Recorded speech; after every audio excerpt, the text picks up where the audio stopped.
Judicial officer अगर उसकी 10 साल या 15 साल एक्सपीरियंस को अगर सामने रखा जाए तो वो अपनी जुडिशल सर्विंग जो लाइफ है उसके अंदर वो 3-4-5 लाख ट्रायल्स का एक रिच एक्सपीरियंस उनके पास होता है।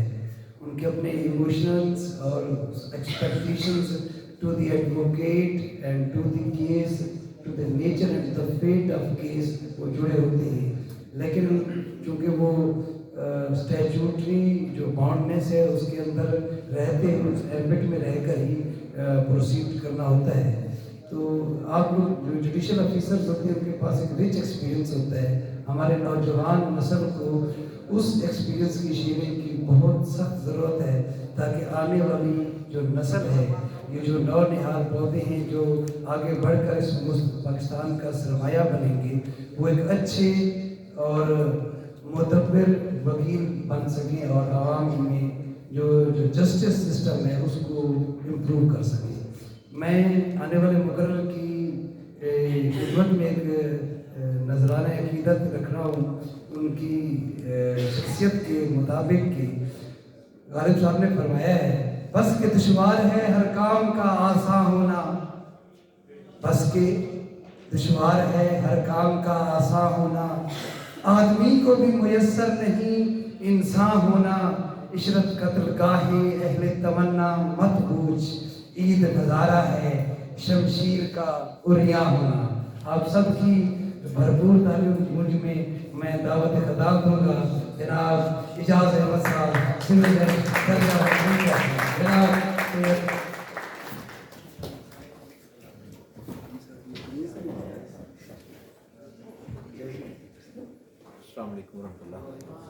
ये कैमरे का बाउंड मैं नहीं होगा इसलिए मैं चल के लेक्चर ये इसकी जरूरत नहीं पड़ेगी।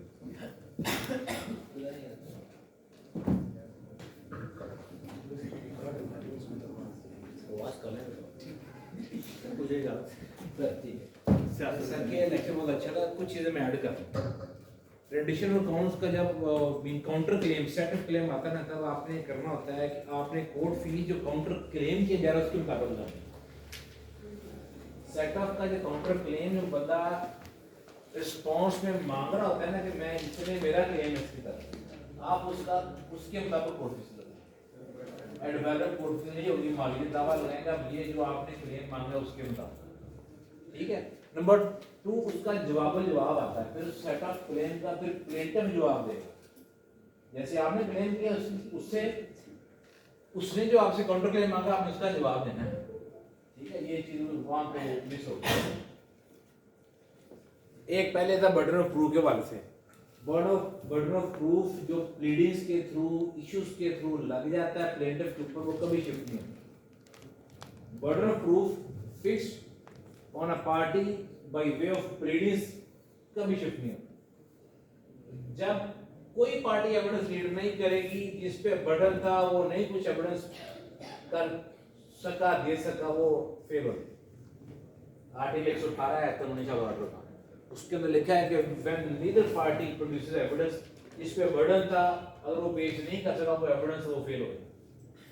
बर्डन टू एड्यूस एविडेंस शिफ्ट होता है हमेशा। बर्डन टू प्रोड्यूस एविडेंस जिस पे था उसी पे रहना हमेशा। बर्डन टू एड्यूस एविडेंस शिफ्ट होना है, बर्डन टू प्रोड्यूस एविडेंस कभी शिफ्ट नहीं होता। ये हमारा मिसकंसेप्शन है, सारे लोगों में कम्युनिटी करता है। बर्डन टू प्रूफ का मकसद ये है कि आप पे बर्डन है साबित आपने। जब एक पार्टी अपना इनिशियल बर्डन डिस्चार्ज कर देती, जैसे कहता है कि मैं मालिक हूं, जैसे घुटने का दावा आता है, इसने मेरे पोजीशन में इंटरफेयर कर रहा है।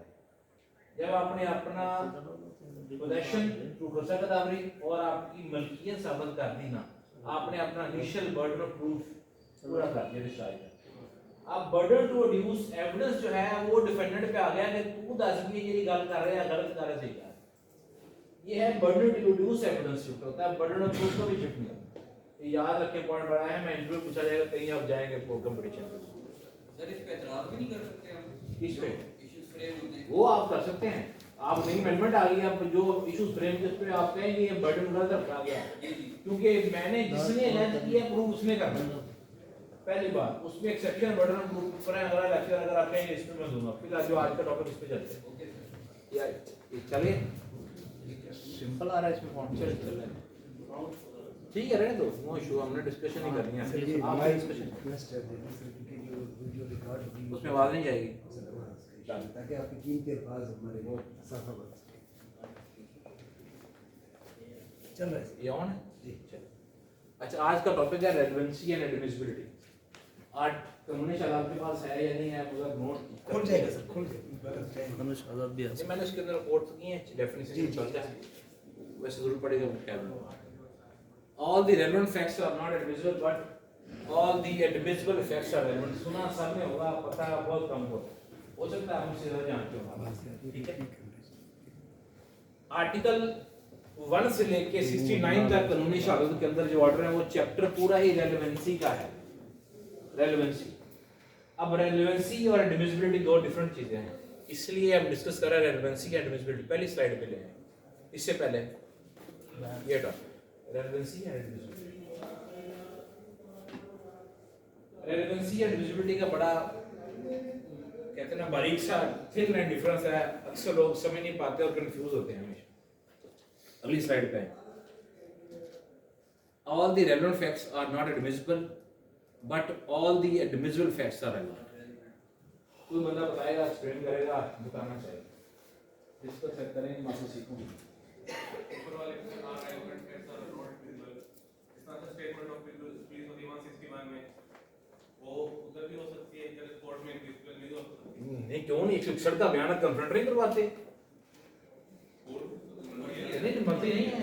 अगर वो डिविजिबल नहीं हुआ कोर्ट उसको नहीं एडमिट करेगी, एडमिट लगाएगी, कन्फ्रंट करवाते हो, कन्फ्रंटेड वे जो 161 का बयान जो होता है उसको कन्फ्रंट हो रहा है, एडमिसिबल है तो कन्फ्रंट लग रहा है, उसको एंडोर्समेंट लग रही है, एडमिट हो रहा है, बाउंड है। कोर्ट जब कन्फ्रंट कराया जा रहा है और बाकी वो कन्फ्रंटेशन बनती है कि वो कंट्राडिक्टरी है उसका बयान प्रीवियस स्टेटमेंट का, तो बाउंड है, फिर कोर्ट लिखा है, कोर्ट रिफ्यूज नहीं कर सकती। और कोई बंदा कोई शर्मिंदगी फील नहीं करनी, स्कूल से डिस्कस करें और सीखेंगे, मैं कहता हूँ और सीख के जाएं, बड़ा अहम टॉपिक और सबसे टेक्निकल टॉपिक।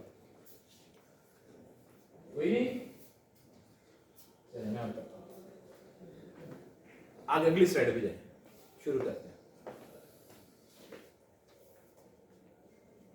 फैक्ट होता क्या है कानूनी शब्द ऑर्डर का, ऊपर से स्लाइड में सोरिया 2(1)(d) है शायद कानूनी शब्द का डेफिनेशन क्लॉज खोलेंगे वहां पे आएगी आपको। ये रेलेवेंट फैक्ट है, ये पीछे, ये और उससे पीछे और पीछे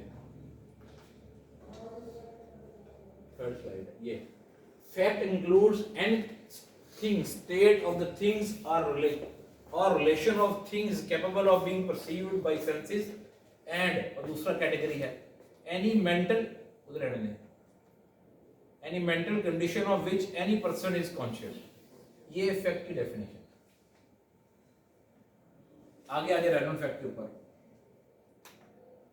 one fact is said to be relevant, ये भी डेफिनेशन कानूनी शहादत क्या है, is said to be relevant to another when the one is connected with the other in any of the ways referred in the provisions of this order relating to the relevancy of fact। अपने fact पहले देख लिया क्या होता है, और ये relevant fact क्या होता है वो ये देखिए। ये कहता है कि कानूनी शहादत के रेलेवेंसी के चैप्टर के अंदर जो जो फैक्ट दिए गए हैं वो रेलेवेंट है। पहला चैप्टर 1 से लेके 69 तक जो से फैक्ट बताए गए हैं वो सारे रेलेवेंट फैक्ट होंगे, ठीक है। अगले स्लाइड पे जाएं। अब ये दो चीजें हमने बड़ी एहतियात से समझनी, लीगली रेलेवेंट फैक्ट क्या होता है और लॉजिकल रेलेवेंट फैक्ट क्या होता है। कानूनी शहादत डील करता है सिर्फ लीगली रेलेवेंट फैक्ट्स को, हमने कोर्ट में डिस्कस करना है लीगली रेलेवेंट फैक्ट्स। हमारी अकल मानती हो, लॉजिक मानती हो, नहीं ये भी उसके मुताबिक ही है, उससे कनेक्टेड ही है, इसको कहते हैं लॉजिकली रेलेवेंट फैक्ट। मगर जिसको लॉ कहेगा रेलेवेंट, वही रेलेवेंट फैक्ट है, नथिंग एल्स। उसके अलावा हमने कोर्ट में वो एडमिट नहीं होगा एज एविडेंस, ठीक हो गया। मसलन कौन से फैक्टर रेलेवेंट होते हैं, लॉजिकल रेलेवेंट आप कहते हैं, और वो लॉ के अंदर रेलेवेंट नहीं है माना जाता है। एग्जांपल देते हैं, पुलिस के सामने कन्फेशन जो है, आर्टिकल 40 कानूनी शहादत ऑर्डर कहता है कि वो रेलेवेंट नहीं है, वो प्रूव नहीं किया जा सकता, वो एडमिसिबल नहीं है। हमारी अक्ल तो कहती है ना कि यार उसने बयान दिया पुलिस के सामने 166 का, उसमें उसने कन्फेशन कर लिया। लॉजिक कहती है, अक्ल कहती है, शऊर कहती है उसके मुतल्लिक है, रेलेवेंट है, मगर लीगली रेलेवेंट नहीं है। ठीक हो गया। ये आर्टिकल उसको कह रहा है बार करेगा, आपको आगे चल के देखेंगे और भी फैक्ट हैं ये रेलेवेंट।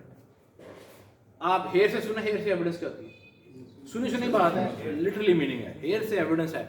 उसकी एक्सेप्शंस हैं, आर्टिकल 19 है अरेस्ट जस्टिस का, वो एक मखसूस हालात में उसको परमिसिबल करता है लॉ, मगर as a general hearsay evidence is not evidence, no evidence, कोई नहीं है वो। इसलिए चाहे सुनी सुनी बात है, हालांकि लॉ कहता है मैंने उससे सुना था, वो कह रहा था मैंने उसको मारा है, लॉजिकली रेलेवेंट बात की उसने, इन फैक्ट इन इशू जो था उसके कनेक्टेड थी, मर्डर के रिलेटेड थी। लॉजिक ये कहती है, ग्ले मैन के जहन में ये बात आती है कि वाकई ये फैक्ट रेलेवेंट है, मगर वो लीगली रेलेवेंट नहीं है। वजह क्या है कि कानून से बाहर करता है कि वो एविडेंस नहीं है। हेयर से एविडेंस इज नो एविडेंस। बात समझ आ गई?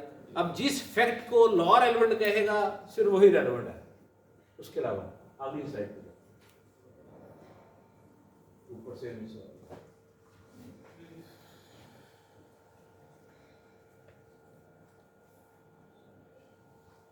ये legal relevancy is wider than logical relevancy is wider than legal relevancy. जो हमारी लॉजिकल रेलेवेंसी है वो ज़्यादा बड़ी है, मीन हमारे ऐसे रेलेवेंट फैक्ट हैं बहुत सारे हैं, उनमें से चंद हैं जो लीगली रेलेवेंट हैं, इसलिए स्कोप किसका वाइडर है? लॉजिकल रेलेवेंसी का, मगर उसमें जो बहुत से कम फैक्ट हैं जो कि लीगली रेलेवेंट है, उसको हम ये कहते हैं। एग्जांपल है confession proof before police, character evidence है और हेयर एविडेंस। कैरेक्टर एविडेंस के बारे में कोई बंदा अगर अपने गुड कैरेक्टर की एविडेंस देता है तो बैड कैरेक्टर की एविडेंस परमिसिबल है। इन एडवांस आप बैड कैरेक्टर की एविडेंस नहीं दे सकते, किसी के बारे में ये नहीं दे सकते, लॉ उसको एडमिट नहीं करेगा। ये कॉमन सेंस कहती है कि ये उसके मुतल्लिक़ है, इसका रवैया ऐसा है, ये पहले से ऐसा बंदा है, फ्रॉडी है, ये है वो, मगर लॉ इसको नहीं मानता। आप बैड कैरेक्टर की एविडेंस इन रिप्लाई दे सकते हैं, वैसे नहीं दे सकते। जैसे हम अक्सर एफआईआर बोलते हैं पहले रिकॉर्डिया है ये, ठीक है, अब बेल आर्गू करते हैं, आप कहते नहीं इसके 50 एफआईआर पहले हैं। अगर ट्रायल से भी जाएंगे ना, वहाँ पे जाके इसकी बैड कैरेक्टर की एविडेंस एडमिसिबल तब है जब वो दूसरी पार्टी एलाइज करेगी कि मैं अच्छे कैरेक्टर का हूँ, अदरवाइज नहीं। वो आर्टिकल 67, 68, 69 इसी का कहता है आपका कानूनी शामिल है, ठीक है। आपके पास होता था, उसको देख लेते हैं। फिर आगे चलते हैं अगली स्लाइड पे। ये रेलेवेंसी इज अ जीनस लिखा है, genus of which admissibility is sufficient. इसमें कलर से मेरे इसमें कलर नहीं आ रहे। ये बड़ा सर्कल जो है वो जीनस है, एज अ होल बड़ी चीज है। रेलेवेंट फैक्ट्स जो है वो एक बड़ा वास्ट फील्ड है, उसके अंदर ये सर्कल है जो सिंपल, वो जो कि डिविजिबल फैक्ट्स है, जिनको हम इन एविडेंस एडमिट करते हैं, अदरवाइज नहीं हो सकता, ठीक है। आगे चले। Cases of exclusion of logically relevant facts, कहाँ पे हम जो लॉजिकली रेलेवेंट फैक्ट होते हैं उनको हम नहीं मानते, इन एविडेंस एडमिट नहीं करते। वो कौन कौन से? Exclusion of oral evidence by documentary evidence, article 102 से लेके 110 तक। वहां पे कहते हैं oral evidence can not exclude documentary evidence. Oral evidence चाहे रेलेवेंट होगी, मगर जहाँ पे डॉक्यूमेंट आ गया वो उसको एक्सक्लूड कर देगी, ठीक हो गया। चाहे लॉजिक मानती है नहीं गल सही कर रहे हैं, मगर जहाँ पे डॉक्यूमेंट आ गया वो फैक्ट को प्रूव कर रहा है, उसको एक्सक्लूड कर। Second, exclusion of evidence of fact by estoppel. Estoppel क्या होगा? आर्टिकल 114 है। शट अप नहीं है तो बदतमीजी होगी। उसको कहते हैं उसको ये कहते हैं कि अगर एक बंदे को आपने यकीन दिलाया कि इस जगह का मालिक मैं हूँ, ठीक है, उसको प्रॉपर्टी बेच दी, बाद में क्या होता है, पता चलता है कि आप मालिक नहीं रहे, ठीक है, उस बंदे ने आपके भी आप पे कोई एक्ट प्ले कर दिया आपकी इस कहने के ऊपर कि मैं मालिक हूँ, बाद में वो निकलता मालिक नहीं है। होता क्या है, सम टाइम के बाद वो बंदा बाकी उसका मालिक बन जाता है, ठीक है, ये ऑस्टेंसिबल ओनर भी, ऑस्टेंसिबल ओनर का कॉन्सेप्ट भी है, ज़ाहिरी मालिक ऑस्टेंसिबल ओनर। अब वो लीगली बाउंड है, वो ये नहीं कह सकता कि मैंने तब मालिक ने जब बेची थी मैंने, वो आप उसको पाबंद है कंप्लाइंस करने का, ठीक है, वो उसको बोलते हैं स्टॉपल। अब स्टॉपल की बेस पे आप मुकर नहीं सकते उस बात से, अगर सपोज अगर वो मुकरता है उस पर स्टॉपल अप्लाई कर दें, ठीक है। लॉजिक कहती है नहीं वो मालिक ही नहीं सीखा भी तुसी क्यों, मगर कानून कहता है कि वो बाउंड है उसके। अगर exclusion of privilege communication article 4 से लेकर 14 तक आपकी उसकी क्या नाम है, वकील की और अपने क्लाइंट की, हस्बैंड की, वाइफ की और बाकी जैसबान की एविडेंस अगर उनके सामने कोर्ट में कोई ऑफेंस होता है उनकी एविडेंस कब कब होनी है, वो सारे इन प्रिविलेज कम्युनिकेशन के चैप्टर में दी हुई है, स्टार्ट में देख लेंगे आर्टिकल 4 से 14 तक। लॉजिकली वो सारे रेलिवेंट फैक्ट है, लॉजिकली रेलिवेंट है, मगर कानून पाबंदी लगाता है कि ये प्रिविलेज कम्युनिकेशन है, आप इनकी एविडेंस नहीं ले सकें। कुछ में क्राइटेरिया एक्सेप्शन हैं सब में, जैसे कि वकील ने आपके क्लाइंट ने आपसे कम्युनिकेशन किया है तो ये प्रिविलेज है, आप बीइंग काउंसिल जाके एविडेंस नहीं दे सकते उसके खिलाफ। लॉजिक तो कहती है इसको पता है फैक्ट का, मगर एडमिसिबल नहीं है। हस्बैंड का वाइफ में जब इन मैरिज में थे, इन कॉन्ट्रैक्ट मीन का आपस में कॉन्ट्रैक्ट था, एग्जिस्ट करता था, शादीशुदा थे, उसकी जो बात की गई आपस में किसी फैक्ट के बारे में प्रिविलेज कम्युनिकेशन, वो एडमिसिबल इन एविडेंस नहीं, उसकी एक्सेप्शन है, आगे जब पढ़ेंगे डिटेल में वहां पे जाएंगे। आगे चलें, अब एडमिसिबल फैक्ट होता क्या है? A fact which is admitted by the court to consider it as evidence. Admissibility involves the process whereby the court determines whether the law of evidence permits that relevant evidence to be received by the court. अब relevant और admissible कब होता है? पहले आपने ये साबित करना है कि ये फैक्ट रेलेवेंट है। रेलेवेंट होगा तो कोर्ट उसको एडमिसिबिलिटी की साइड पे लेके जाएगी, क्या इसको एडमिट करना है या नहीं करना। फिर लॉ बताएगा कि ये फैक्ट एडमिसिबल हो सकते हैं या नहीं हो सकते। ठीक हो गया, चाहे चैप्टर वो रेलेवेंसी का बताता होगा ये रेलेवेंट है मगर एडमिसिबल नहीं, तो कोर्ट उनको डिस्कार्ड कर देगी, एग्जिबिट नहीं लगाएगी आपके लिए, उसको एन एविडेंस से ट्रीट नहीं करेगी, रिसीव नहीं करेगी। उसकी वर्थ, उसकी प्रोबेटिव फोर्स डिटरमिन करना कोर्ट का काम है। बाद में डॉक्यूमेंट्स आपने दे दिए, उससे ये कतन मकसद नहीं है कि डॉक्यूमेंट दे दिया गया वो साबित हो गया हर चीज। कोर्ट देखेगी क्या जो डॉक्यूमेंट टेंडर किया गया है वो जो क्लेम कर रहा है उसको साबित कर रहा है या नहीं कर रहा, वो बाद की बात है। उसकी प्रोबेटिव फोर्स कितनी है, उसको उस फैक्ट को प्रूव करने की ताकत कितनी है, वो कोर्ट डिटरमिन करेगी। स्टेट में किसी डॉक्यूमेंट का एग्जिबिट हो जाना, एडमिसिबल हो जाना, जो डॉक्यूमेंट एडमिट हो गया, एग्जिबिट हो गया, वो एडमिसिबल हो गया, इसका मतलब ये उसको एविडेंस में एडमिट कर लिया। ठीक है, वो ये फैक्ट। आगे ये है आर्टिकल 131 कानूनी शहादत का जो डील करता है एडमिसिबिलिटी को। ये आप एक दफा पढ़ लें खुद सारे, ये कह क्या रहा है तो इसके मतलब आपसे मैं डिस्कस करता हूँ। लिखा हुआ इसको पढ़ सुकून से पढ़िए।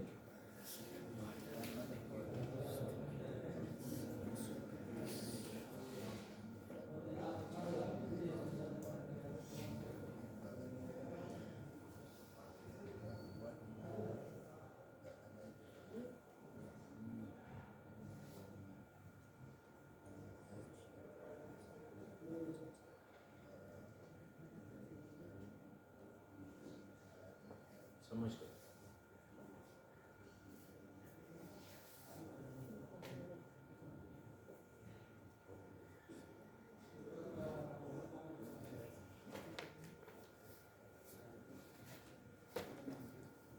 हो गया गो थ्रू? बात समझने औखी होती बात करने से सबसे मुश्किल से बेहतर है समझने के लिए, पढ़ने के लिए समझ।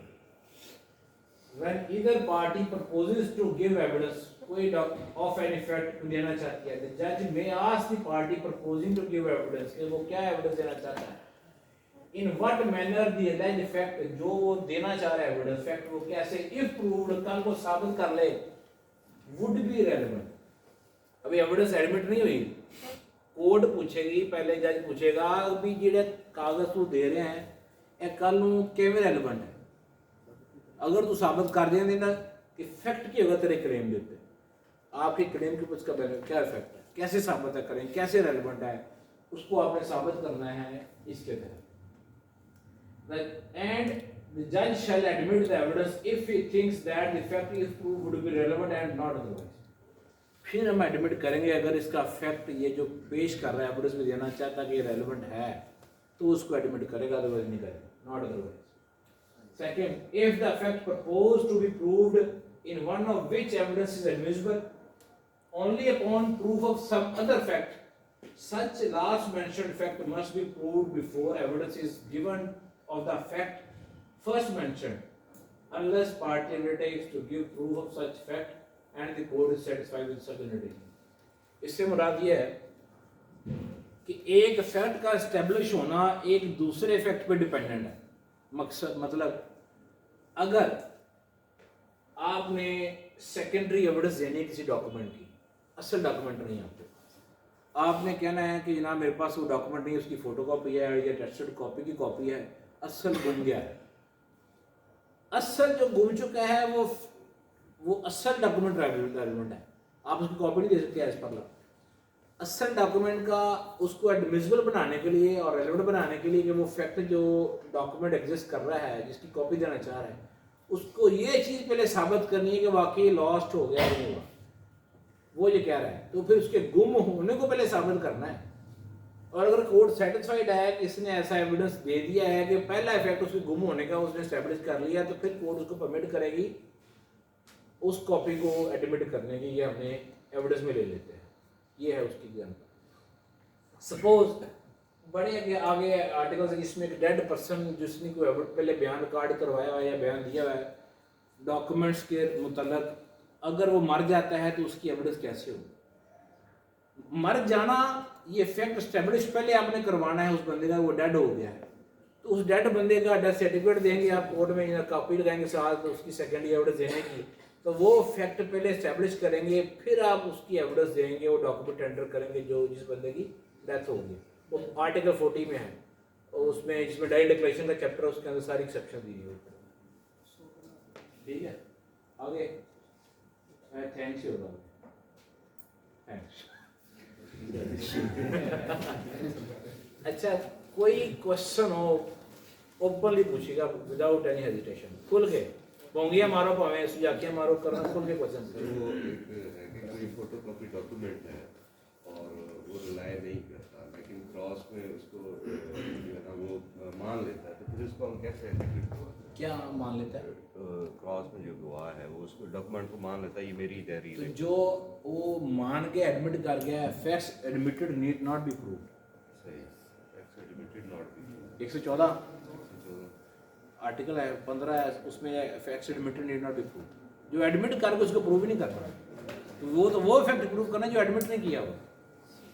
जो डॉक्यूमेंट सर उसमें मतलब प्रूफ जो एडमिट करा है डॉक्यूमेंट को, उसको मतलब वहाँ पर एडमिट लगा ले, एडमिट लगाए, जब वो मान गया तो फिर उसमें डिनाई कोई नहीं, एडमिट हो गया उसको लिखेंगे एडमिट ये डॉक्यूमेंट मेरा है, तो बाकी ये डॉक्यूमेंट एग्जिस्ट करता है। अगर वो उसका सिग्नेटरी है तो, अगर वो उस डॉक्यूमेंट का सिग्नेटरी है, स्क्राइबर है, उसके मार्जिनल विटनेस है और एडमिट कर लेता है फोटो कॉपी को, फिर तो आप लगाएंगे उसको। वो रिलाय नहीं कर रहा, नहीं कर रहा, ये अगर एडमिट कर गया तो। जी पूछे ये केस के बारे में जो केस रिकॉर्ड दा ना होए उस्ताद नहीं सर आप सोच रहे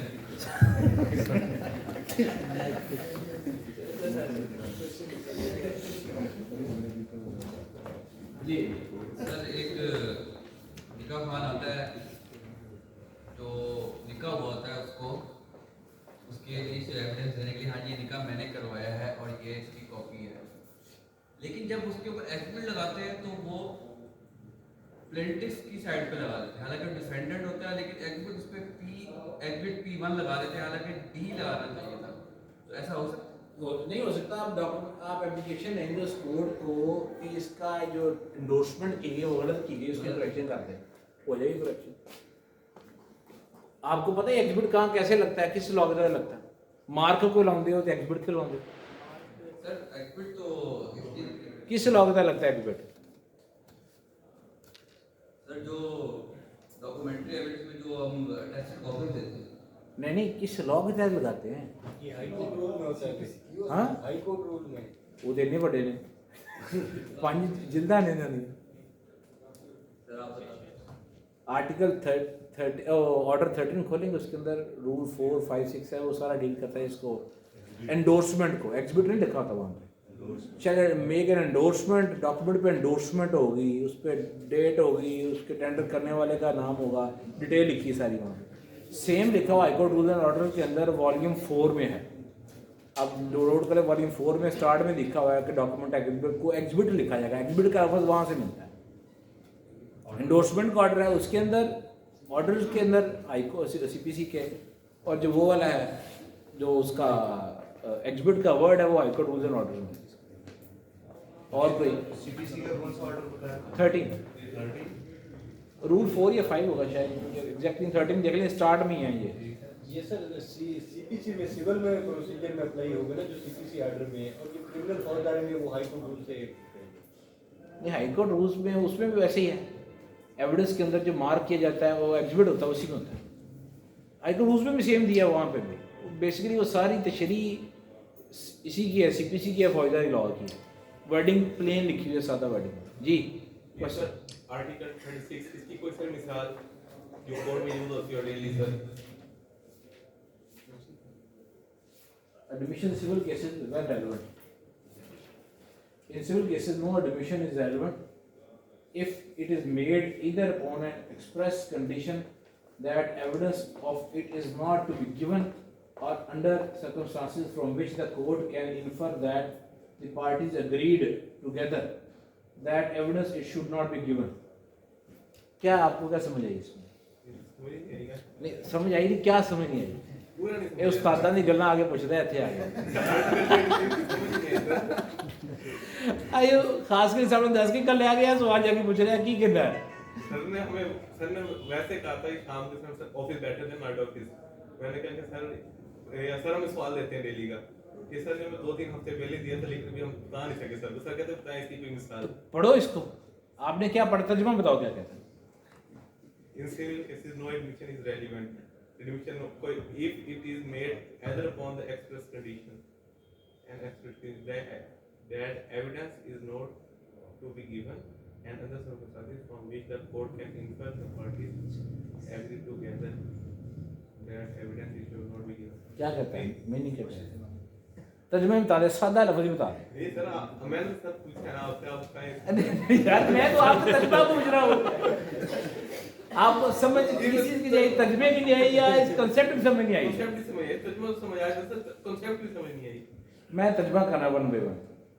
इन civil cases no admission is relevant. Civil cases में किसी किस्म का admission as a general relevant नहीं होगा if it is made either upon the express condition. अगर कंडीशन ऐसी हो कि ये एडमिट कर ले कि ये काम ऐसे है, एडमिट कंडीशन ये अगर कर ले तो ये हो, ठीक है।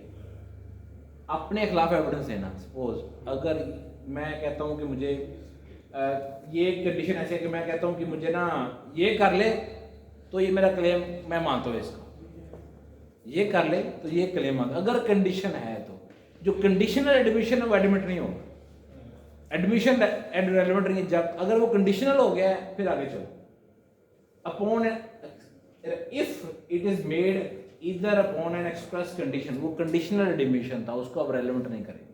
कंडीशनल एडमिशन हो तो वो रेलेवेंट जब तक के that evidence of it is not to be given or under circumstances from which the court can infer that parties agreed together that evidence of it should not be given। Parties ने दोनों में आपस में कोई conditional agreement किया, बंदी भी video, conditional evidence conditionally agree किया, एडमिट किया कि ये होगा, और दोनों ने एग्री किया कि हम इसको एविडेंस में नहीं देंगे, तो वो रेलेवेंट नहीं। वो एडमिशन दोनों पार्टीज का आपस में किएगा अग्रीमेंट जिसमें कहा गया कि वो रेलेवेंट नहीं है, उसको हम एविडेंस में नहीं देंगे, वो रेलेवेंट नहीं होगा। अगर मैं कोर्ट के बाहर बैठा हूँ, आपने रिटर्न कर लिया एग्रीमेंट, किसी फैक्ट को कुछ फैक्ट एडमिट कर ले और उसके अंदर एक्सप्रेसली आपने लिख दिया कि that the parties agree together that evidence of it should not be given, कि ये एविडेंस में नहीं पेश होना, ठीक तो क्या होगा वो, in no admission is relevant. Prescription of doctor sir इसमें हाँ? लिखा होता है कि ये अदालत के लिए इस्तेमाल ना होगा। बोथ द पार्टीज अग्रीड, जी सर। अग्री किया, अग्रीमेंट है उसके ऊपर। ये कंडीशन क्या कहती है, अगर अग्रीमेंट है दोनों पार्टीज का, उसके बारे में मैं इसके मखसूस हालात में किसी केस मखसूस के बारे में नहीं जा रहा। आपने यहाँ पे कहना है in civil cases no admission is relevant, कोई रेलेवेंट नहीं है एडमिशन ऐसा if it is made either upon express condition, या तो एक्सप्रेस कंडीशन थी of it is not to be given कि ये नहीं दिया जाएगा एविडेंस में, और अंडर द सर्कमस्टांसेस या मखसूस हालात में कोर्ट खुद इन्फर करती है कि ये इस हालात में हुआ कि दोनों पार्टीज ही नहीं चाहती थी कि ये एविडेंस में टेंडर हो, ये इसका मतलब है जनरली। अब किसी स्पेसिफिक एग्जाम्पल नहीं देंगे तो उसमें साबित करने पर का एग्रीमेंट था या नहीं था एक्सप्रेसली, अगर एक्सप्रेस नहीं था फिर कोर्ट दोनों इन्फर करेगा, कोर्ट करेगी क्या वाकई ये उन हालात में दिया गया, ये एडमिशन किया गया जिसमें वो एविडेंस में टेंडर नहीं होना। जैसे मियाँ बीवी के आपस में रिलेशनशिप में बात कल बैठा सलाह कर लेते हैं, यार चल मैं ले देना कबीना में, सपोज मखसूस हालात में कोर्ट देखते नहीं यार इन्होंने आपस में, ये इन्होंने आपस में फैमिली को सेटल करने के लिए किया था और इसका पर्पस कतन ये नहीं था कि एविडेंस में दिया जाता। वो मखसूस हालात कोर्ट डिटर्मिन करेगी कि आया कि इसमें इम्प्लाइड एग्रीमेंट था या नहीं था, अगर एक्सप्रेस नहीं है तो ये 36 उसको डील करता है। थल्ले थोड़े वकीलों के बारे क्या है, nothing in this article shall be given to the exempt an advocate from giving evidence of any matter which he may be compelled to give evidence under article 9। Exception दिया आर्टिकल 9 में कि वकील कब प्रिविलेज्ड कम्युनिकेशन जो है वो नहीं रहती तब उसको कंपेल किया जा सकता है। वो आप पढ़ेंगे आर्टिकल 9 के अंदर एक्सेप्शन दी हुई है सामने। और एनी क्वेश्चन? सर जिस तरह आपने फरमाया कि जो जुडिशियल फैक्ट्स हैं उसका आपने जिक्र फरमा गए यहाँ पर कि वो needs not to be proved, तो उसकी जो सेंस है उसके बारे में आप वजाहत फरमा देंगे कि वो है क्या जुडिशियल फैक्ट्स को एडमिशन? जुडिशियल फैक्ट नहीं है, जो कहते हैं एडमिटेड फैक्ट्स, एडमिटेड जो पार्टी एडमिट कर ले कोई फैक्ट उसको साबित करने की जरूरत नहीं है। आपने साबित हमेशा ही वो करना है जो कि डिनाई हुआ हो, एक पार्टी ने एलिज किया दूसरे डिनाई कर दिया। इश्यूज ही तब फ्रेम होते हैं जब एक पार्टी डिनाई कर दे अगली पार्टी के क्लेम को, बस सिंपल। और कोई सवाल उस्तादा कोई सवाल? ये मुतमईन हो गया कि नहीं? हो गया सर। कौन समझ आ जाएगी? उन जाके 10 दिन पास कि जैसे जवाब देता है। और भाई किसी का सवाल? डन? सर ये जो अब इस टॉपिक से हटके कोई सवाल हो आपका लिटरेरी किसी किताब के बारे में? सर जब दावा दायर किया जाता है तो उसके साथ दो परफॉर्मे लगाए जाते हैं जहाँ पर ये लिखा जाता है कि आप कौन कौन सी शहादत देना पेश कर रहे हैं, फ्यूचर में पेश जी, करेंगे, जी, जो कर दिए हैं, जो करना चाहते हैं। जी जी पॉइंट ऑफ कंट्रोवर्सी उसके बाद अभी जैसे वकील से बता के तो गए थे कौन कौन से डॉक्यूमेंट कर रहे हैं, लिस्ट ऑफ रिलायंस जो लगती है आपकी। ये सर एक स्पेसिफिक एक्ट में दावा इस्तकरार होता है, अगर डिफेंडेंट उसको दावा मंजूर कर लेकिन मेरी वो दे देता है, बयान दे देता है कि मुझे इसका